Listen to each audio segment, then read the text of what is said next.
Hello, welcome in or welcome back to my channel. My name is Deb from DG Reads, and it is time for another arc attack.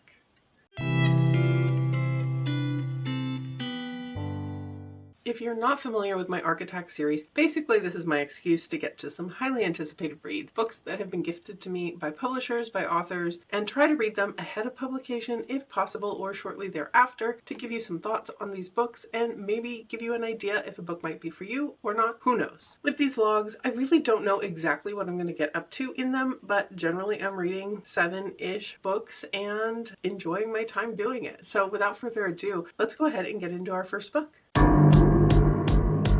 First up, I'm reading Buyer Beware by Catherine Ryan Howard. This is a July 28th release, and it is one I was gifted by Simon Audio. This is an author I've really enjoyed in the past, so when I saw it on offer from Simon, I immediately hit the download and started reading. In this book, we are following Ellie, and she is moving into a new home. The home is very empty. We know she's very broke. We don't know a whole lot of details about her, but she's a little bit skittish, it seems, and you can tell there are things going on. From the synopsis, we know that the house has a past that she doesn't know, and she has a lot of secrets from her own past that she's not telling people. And the book progresses going back and forth in time to different timelines to give a past and a present, and there are people potentially trying to break into Ellie's house. There's some lore around it that she doesn't fully understand, and the book is doing a really good job of spelling out different things as we go along. This being strictly an audiobook that I'm listening to, I don't have a physical copy for it. Some of the back and forth in time and the different characters that we have in some of those timelines are throwing me a little bit. We're following the present timeline with this kind of idea that somebody is potentially breaking into her house. She has a neighbor who is super involved, which seems a little over the top to me currently, but also is a good person to check on the house for her when she's away from it and discover there's some weird stuff going on. We also have flashback chapters to a difficult relationship and how that, I think, is probably mainly tied to the house's past as opposed to Ellie's past, but I'm not 100% sure about that. I am waiting for more twists and turns to come. We've had a couple of reveals, a couple of things where things are starting to tie together potentially, or at least I see the potential for that, but I am hoping in the second half to start seeing threads kind of intermingle a little bit more so that we get answers about Ellie's past, about the house's past, and everything else. But it's very entertaining so far. I got through, I think, 47% yesterday very quickly after I downloaded it. So in that regard, this is going really well to start us off. I have 2 books that I finished to tell you about. And first off, I finished Buyer Beware. And overall, I found this one entertaining enough. I had a good time with it. It didn't necessarily make me want to constantly binge read it, but also it didn't make me want to put it down. I feel like because this is an author I know I can really like, this one did fall a little bit flat for me, but that's okay. I had a good time kind of coming up with theories, coming up with ideas, and some of it did go the way I expected it to. There was a twist at the end that I did not see coming, or a connection between characters and things like that that I didn't see coming, and I'm honestly a little unsure of whether it was an issue of I missed something, because there were some clues about the characters that I should have picked up on earlier, I feel like, so I don't know if it was just really subtle from the author, or if I missed it, or maybe it could have used a little bit more threading the seeds earlier on in the book, so there was a better chance of figuring things out that I probably should have figured out. But without getting into spoilers, it's hard to say what exactly I'm talking about there, but there was a surprise at the end. And we did get a little bit of a monologue-y explanation of everything at the end, which isn't always my favorite way to kind of find out all the details of what has happened. So that's not always my favorite, but it didn't bother me overly much in here. So I think with this one, I'm landing on a 3.5. We're gonna call this one. I definitely will pick up more from Catherine Ryan Howard in the future, and I'm glad that I did get to this one. And then, like I said, I have a second book, which I have now finished because it was nonfiction and I don't always do midway thoughts on that. So here we go.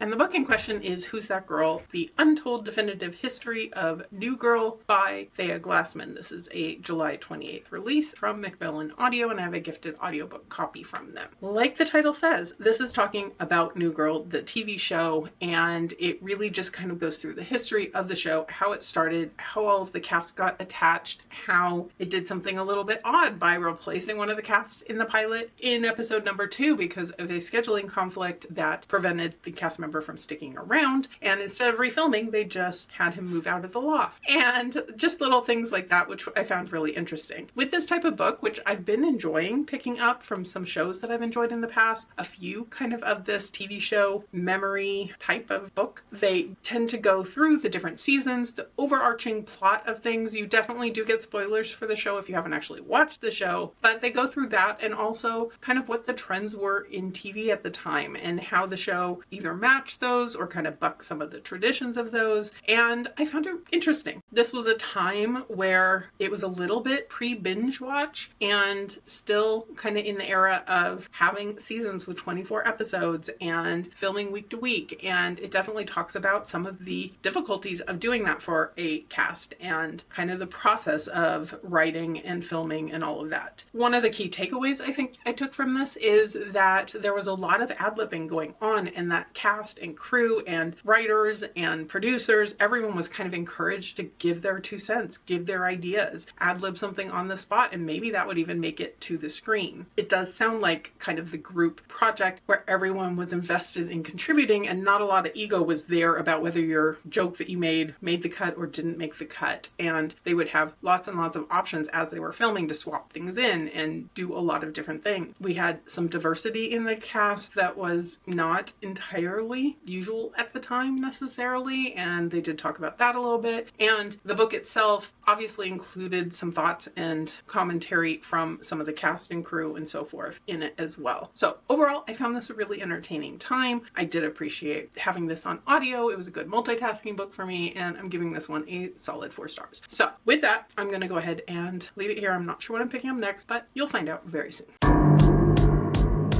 Okay, I feel like the lighting's bad. It probably is, but I'm about to leave the house and I just needed to give you an update real quick because I am now halfway into my next arc. I am currently reading The Iron Hex. This is by Victoria S. Walsh. It is coming out on August 4th, and it is a gifted audiobook arc that I received from Harlequin Audio. This one is following 2 different POVs. The first one is Ira, and she began existing 3 years ago. She has no memory of her life from before that. What she does know is she has a magical potion shop. She's living a pretty cozy life. She has a little bit more magic than she's able to tell people because magic is outlawed in this world. Potions, alchemical magic, that is fine. But actual magic, no, that is not fine. And it would get her killed if people knew. When Hugo walks into her shop, he seems to know some things about her potentially that spike some interest. And there's a little bit of attraction there. There's a little bit of something else going on there, but he upends her life basically and tells her things that send them kind of questing out into the world. This is a world currently ruled by the Iron Empire, which took over from the previous people in power, and there are rebellions going on, there's witch hunting going on, there's a lot of different factors. We also have a female knight, guard type person, who is our other POV and is giving us a different insight into the world of the Iron Empire, though I wouldn't say she's necessarily feeling as main character energy as Ira is, and I'm completely in this moment blanking on her name. But she is part of this guard, part of this order where witches are to be gone after, but she also knows or is learning that witchcraft isn't always a bad thing. So I got through the first half of this just reading this morning out on the patio. I didn't quite realize how far I'd gotten into it until I got up to get to leave the house and figured I better check. And yes, in fact, I am past the halfway point. Not by much, but by a little bit. And I'm having a good time with this one. Do I think it's doing anything exceptionally interesting that I haven't seen before? I'm reserving judgment on that currently, but it's entertaining me. There's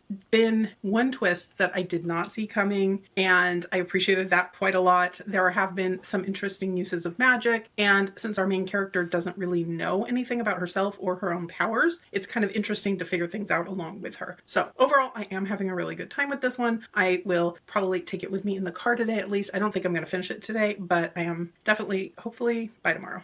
Okay, I'm back with you because I have finished The Iron Hex, and overall I enjoyed this one. It was entertaining. I just kind of went with the flow with this one and vibed with it, and it all worked well in that regard. We do have two different main characters. Finally remembered the name of the second one, and that is Sirona. And with that one, we do get another relationship between her and another witch, a lady undercover, kind of, or just hiding the fact that she's a witch within the sphere of this Iron Empire's camp, I guess. And we do find out more about how these different POVs are tying together without them immediately going to an overlap, which I really do like that and prefer that. I also don't like it when we get too many romances in a story, even if it is a romantasy, and that's the point, because oftentimes we wind up getting sidetracked from the plot to get to the romances. And I think in this case, the author did well at keeping them paced a little bit differently. The romance doesn't start as quickly in the secondary POV, and that allows things to just happen differently in the two different timelines, so we don't wind up kind of getting the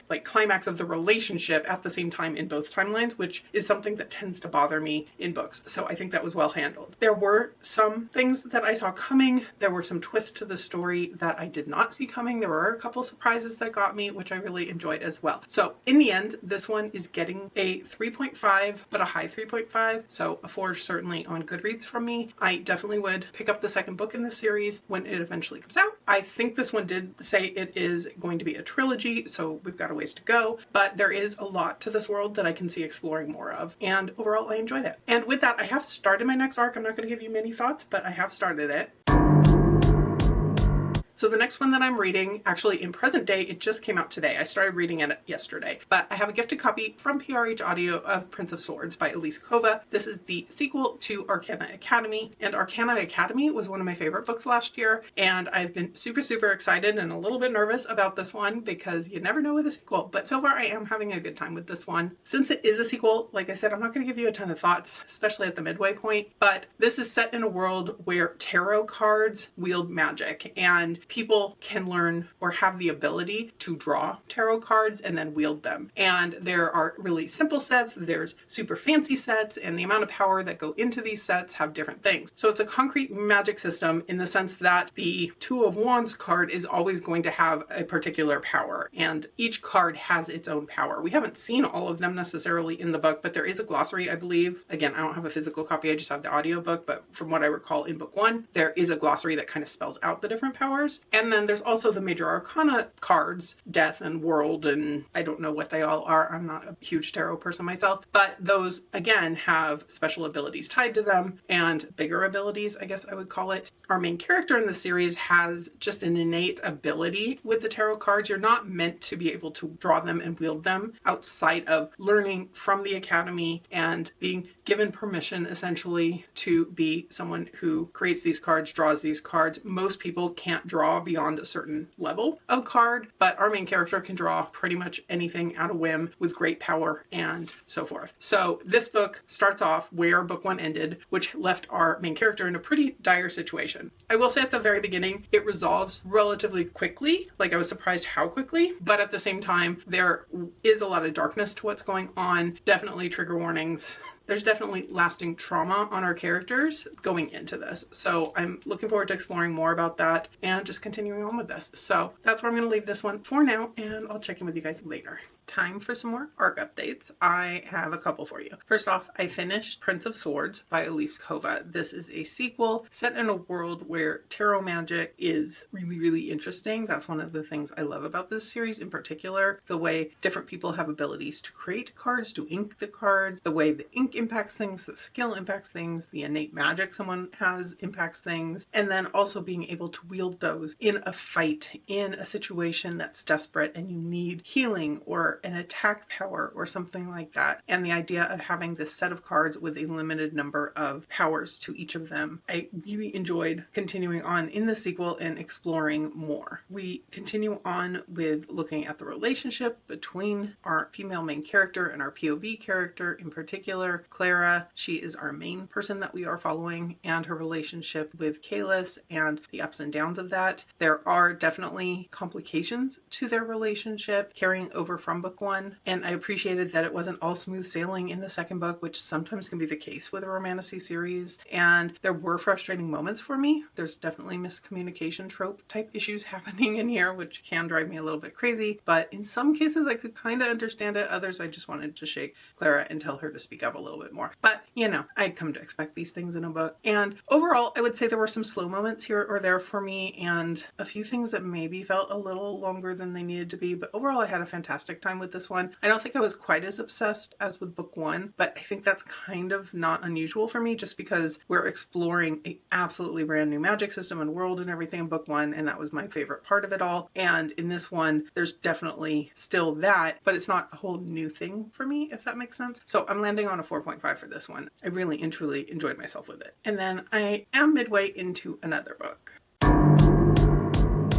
Keep Them Close by David Ellis. This actually came out at the end of June. I'm running late on this one, but I have a gifted audiobook from PRH Audio, so I figured I would throw it in here as well. In this one, we are primarily following two siblings, Allison and Luke. And as the book opens, we see Allison outside of a home where she knows her husband is cheating on a woman, and she's fantasizing about what she could do. She's a lawyer. She has experience in defense lawyering. That's probably the wrong way to phrase that. It's early in the morning. But the thoughts that go through her mind are about what she could do to get away with this, how she could hide it, how she's even done a few things like left her phone on at home so that if anything did happen, the police wouldn't be able to track the fact she's outside of this house. Then something happens, some men come up to her, things get a little bit attacky and brutal, and she gets away and calls her brother and has him erase some footage from security cameras in the area, and it's a whole scene. So we establish really quickly that this is a very close-knit sibling duo, and they're willing to do pretty much anything for each other, as the synopsis says. Now, we are jumping back and forth in time, in kind of two major plot points happen pretty early on. We find Luke getting pulled over and things go wrong with that. He needs to enlist his sister to help him out of a legal situation. And in the other timeline, Allison's husband dies. And there's an investigation as to what happened with that. And the book is jumping back and forth in time quite a lot, mainly between kind of two main timelines, but we're also getting flashbacks. Luke had a promising sports career way back when. In the present, he's been a coach, a very successful coach working with youth. Obviously, him having legal troubles is complicating that, but we're getting some flashbacks to the time when he got hurt as a young player and lost the ability to have a promising sports career of his own. And there's a lot going on with this one. We are also following one of the investigators who is looking into the murder of Allison's husband, and I'm still feeling like I'm piecing together the pieces of what's going on in here. I'm definitely interested. I wouldn't say I'm hooked by this book yet. I'm about 40% of the way through at this point. It's a little bit early for my halfway thoughts, but I am about to be getting ready to go to work, so I figured now was a good time to go ahead and do this. So I'm intrigued. That is my main kind of thinking right now. I know from the synopsis it says that we're expecting some betrayals, that things between the siblings may not be 100% trustworthy, and we're starting to see signs of some of that, and I'm very confused as to the motivations. So, like, not confused that the book's doing a bad job, confused just as in my theories aren't theorizing well enough yet to have figured out why I think this is happening. So I am very interested. I like the idea of focusing in on a sibling couple in this type of a story setup as opposed to like a husband and wife and that relationship going on in here. So I am really eager to continue on. So I'm going to get to it, going to get to work, and hopefully have an update for you on finishing this one up pretty soon.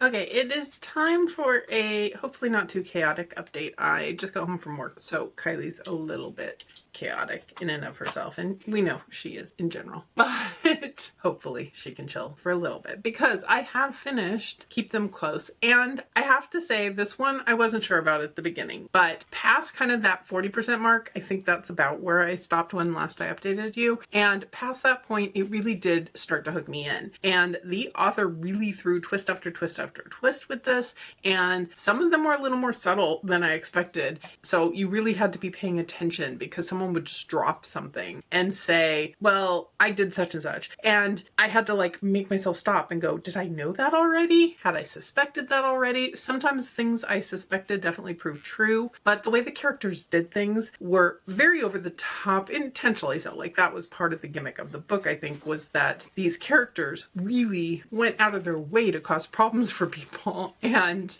had some dark thoughts and acted on some of those dark thoughts. And you get the back and forth in time, and you get the reveals really well paced, I think. it just took a while at the beginning of the book to get invested. But once I got to that point of being invested, I really was. And I liked the surprises we got. I like how it resolved, even though not everyone's a likable character. Not everything they're doing is necessarily the right thing. And I think everyone in this book really needs some therapy, but you were still pulling for them, or at least I was by the end of the book. And so I was kind of happy with how things went. There's definitely a lot of trauma in here. There's a lot of darkness in here, but overall, I had a good time with this. So I'm landing on, I think, 3.5, verging on a 4, just for the fact that it took me quite a while to get invested. But the second half of this, absolutely, I was fully in. So this one, overall, I'm going to call it a win. And then I actually am over 60% into my next arc. So let's talk about that real quick.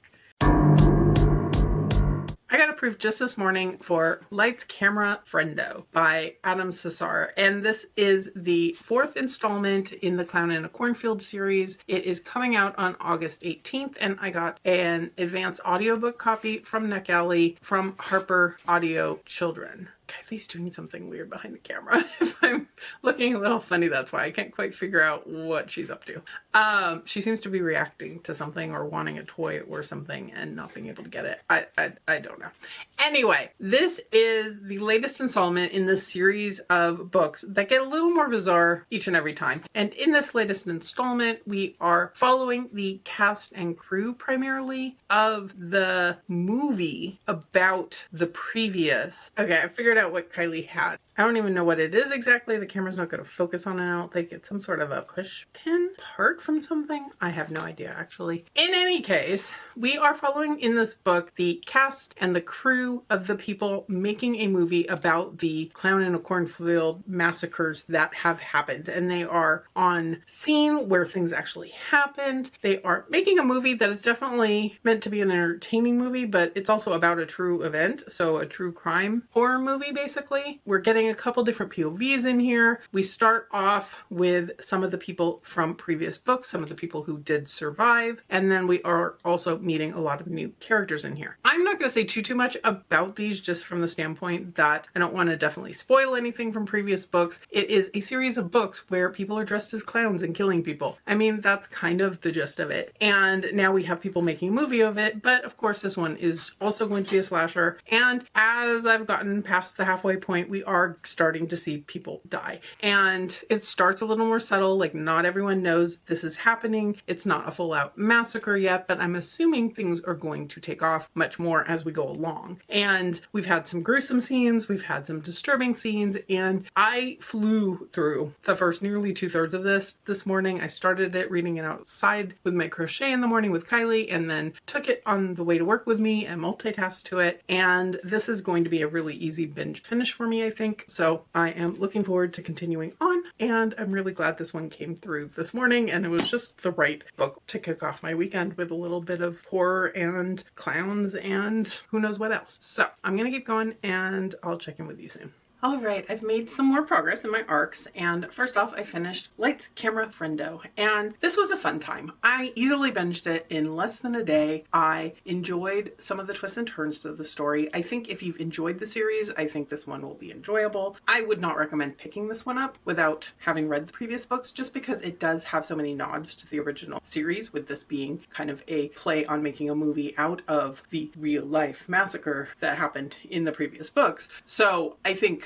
I would recommend reading those first. But I think it brought some interesting twists to the story. It brought some interesting personalities in and melded it with some of the characters that we knew from previously. There were some twists that I did see coming, but not until later on in the book when they were getting closer to actually paying out. And I really did appreciate that, because I felt like the seeds were there to figure things out, but also it had some moments of surprise for me. I think also because it was just such a quick binge for me yesterday that helped as well. There is absolutely over the top people doing things that are outside of what you would consider normal, but that's part of the hallmarks of this series, and you do kind of have to go into it knowing that. So I think in the end, I'm giving this one 4 stars. There's a little bit of me having to turn my brain off in places and so forth, but it was a good time. I really do enjoy this series and the dark twists that this author gives us from his brain. And I have made it a little more than halfway through my next arc.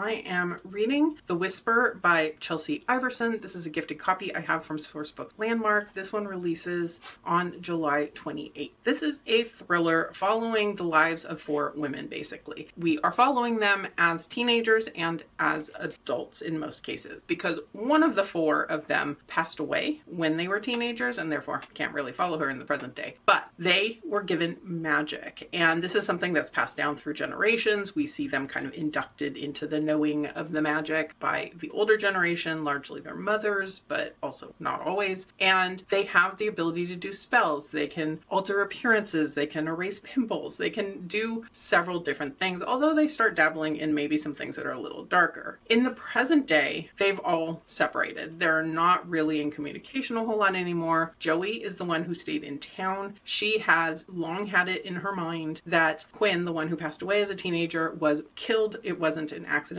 as everyone believed. Our other 2 main characters, Sophie and Elena, have both left town. They have families. They have obligations further away. Well, Joey's in the woods one day and she hears some words whispered by the trees. And rule number 1 of their magic is if the trees whisper, you listen. So she puts out a call to her other 2 friends to come back because the trees had something to say. She heard some words in Quinn's voice and she thinks it's time they get to the bottom of things. The other 2 do come back with somewhat differing motives here and there, but we are following them as they are kind of investigating and looking into things. Joey is definitely the one who's pushing the agenda, but the other 2 are slowly getting on board that maybe they need some more answers. And this one has taken me a little while to settle into. I only have the ebook for it, so it takes me a little bit longer. I've been reading it in the mornings, just sitting out on the porch before work, and generally liking it, but it's taken a while for me to get fully hooked. Today, I binged through like 30% of it, and I'm definitely much more invested now in wanting to know what's going on. We are going back and forth in time to them together as teens. We are also getting Quinn perspective from before the fall, before the accident or the murder, whichever it may wind up being. And we are seeing that she's keeping secrets from her friends. There's things going on in her POV that the friends don't know. And I'm really invested at this point to find out how everything's going to tie together. We have some possibly obvious suspects. We have some shady dealings that have gone in the past. We've got men who have behaved badly in the past. And are there any implications between that and what actually wound up happening to Quinn? Do we know? I'm expecting there to be some sort of twist to things by the end of this, so I am eager to keep going and find out what the ultimate answer is, and hopefully I will be back soon with my final thoughts. I finished up The Whispers, and overall, I definitely was more invested in the second half than I was in the first half. I binge read, kind of. I very quickly read the second half of it yesterday. I pretty much just planted myself on the patio and sat and read, and I had to leave the house for a little while, put it down. I had about 15% left. Absolutely flew through that last 15%. It definitely had me questioning who could possibly be this mystery person that was involved in some of the POVs and who the author was going to reveal to us later. I think it wasn't someone I would have guessed from the clues given and so forth. So I wasn't sure how I felt about it, but as we got more reveals, it made sense in the storyline and so forth. There were a couple of things that were really neat answers, and the characters were able to find the right answer in the right moment and move ahead with it. But I think that worked for the story. I wouldn't have wanted it to go the other way. It could have gone, I don't think. But in the end, this one's getting 3.5 stars. I did like that we got the different POVs of the different girls. I did like that we also got Quinn's POV from the past, kind of that countdown feeling to the point where we know she's going to die, because that's clearly established from the beginning of the book. There were a couple little things I wasn't 100% clear on in terms of why things showed up as they did when they did, and I can come up with answers in my head for why maybe that happened and the timing happened. I don't know that it was spelled out in the story 100%, but overall I am glad that I picked this up. It was a different read and I had a good time with it. So 3.5 stars for this one, and I think I'm going to try to get one more in before I wrap this vlog up, so we'll see what that is.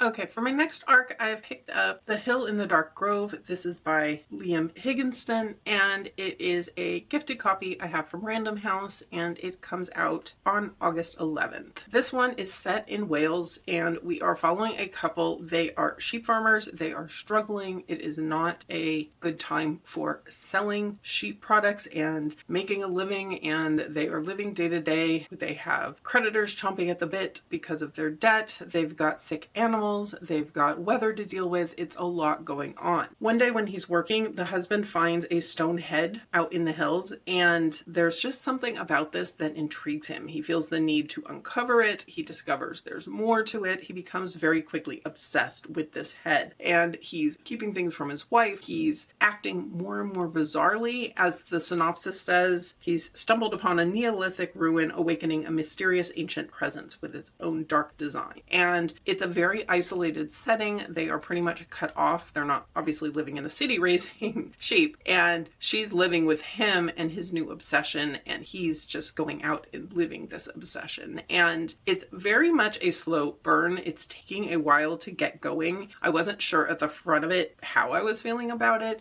We're jumping back and forth in time a little bit. We're seeing this solid relationship that these two have, and I appreciate that we're getting that to balance out what is becoming of this and the fact that he's lying to her and keeping things from her. And there's a lot that makes you doubt their relationship in the present day. So I think it took me a while to get going with it, but this kind of looming dread, this what is he going to uncover? What exactly is that going to do to him and to them? I think is working quite well for me. So I am going to keep going with this one. It is taking me a little bit longer to get through just because it's a little more dense literary horror than it is rapid fire horror, if that makes some level of sense. But I am enjoying my time generally with this, so I look forward to finishing it off. I am back with final thoughts for this vlog, and in particular for The Hill in the Dark Grove. Ultimately, my feelings on this one are pretty mixed. There were things I liked. There was generally things I didn't as much. So what I liked our main character. We are primarily, through a lot of it, especially in the second half, following the wife. Rian, I think would be how you pronounce her name. I know I was listening to the audio for part of this at least, and I really should have all this in my head better, but you know, I don't. So this one had her being in particular the one who's the most isolated because her husband is falling under the spell of this entity, this ancient head, this circle of stones, this whatever it may be. And we get less of his POV as things go along for various reasons, and we follow her more because she's the one still somewhat interacting with the world, seeing how this thing that her husband has found and is uncovering is maybe impacting some of the wider world in addition to just their farm and their livestock. And we are following in her head and seeing how much she really loves her husband, but also is watching him taken over, and is he still the man she loved? And kind of making some of those judgment calls. Kylie's making her, Deb just got home from work, fussy noises, that's what you're hearing. So I think a lot of that worked for me, the isolation of it all, the way she gets more and more cut off from the outside world and they become kind of this isolated couple. But even that, she's isolated from him in the marriage and the relationship and so forth. Also, a lot of those elements worked well for me. Toward the end, the pace and the suspense and the sense of dread of what's coming really worked quite well for me. What didn't work as much was just the pacing getting into it, and it is definitely a slower burn literary suspense horror, but not really a creepy horror that much until you get to the end. There's more of that, but pacing wise, it did lose my attention pretty well throughout the first half in particular, especially as we're jumping back and forth in timelines and we're looking at the past and the present, and I would lose track a little bit too easily for what I want in this type of book. So I think ultimately I was sitting on a 3-star throughout most of it, and at the end it did pick up, it did grab my attention, so I think maybe I'm landing on a 3.5 ultimately.